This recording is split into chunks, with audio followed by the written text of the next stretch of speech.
Hello, my name is Guy, and I am of the expressive communication style. In this video, we're going to talk about communication styles and flexing so that you can cater to the needs of other styles. We're going to cover three topics specifically.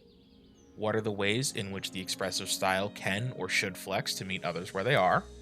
In what ways have I or will I flex my style? And what are the challenges for me in flexing? Starting with the reserved style, I want to keep discussions professional. As an expressive, I want to avoid humor and going for tangents when working with a reserved individual. I also want to talk less and listen more. I want to speak at a moderate pace, and I'll also want to provide context whenever we're working together.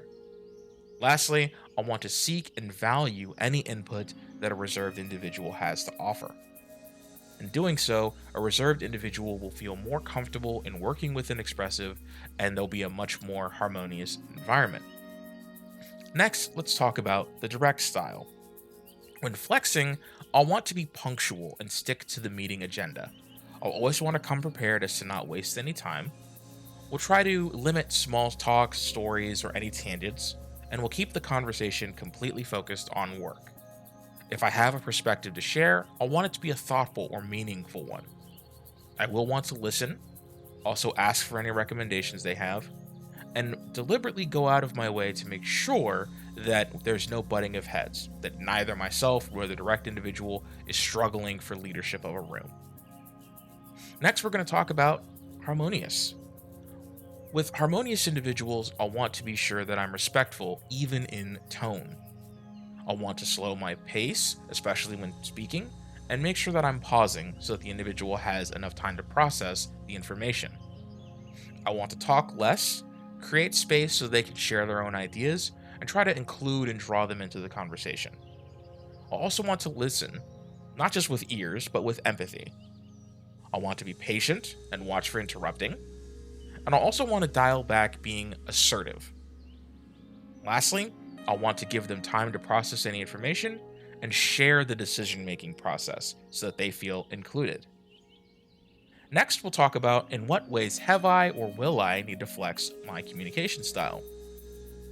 In my workplace, we use a communication profile system called DISC. In this, we are encouraged to change how we adapt our communication to better suit others, very similar to these communication styles. So, when it comes to reserved individuals, as well as harmonious individuals, I practice what's called the 5 second rule. If I speak at the same time as another individual, I will wait 5 seconds to give them room to continue speaking.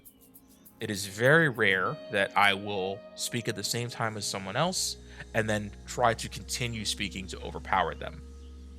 When speaking with direct individuals, I will come prepared and keep all of my points brief.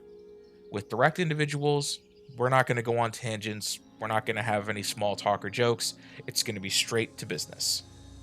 Now, what are the challenges I have in flexing? As a people person, it's very easy for me to want to connect with others. I'm also very energetic, I get excited in groups, and this may not be conducive to an environment where harmonious, direct, or reserved individuals are taking place. So it's a little bit difficult for me sometimes to dial back in my natural energy and my natural desire to make connections with others. That all being said, I hope you found this video informative and helpful, and I look forward to speaking with you again soon.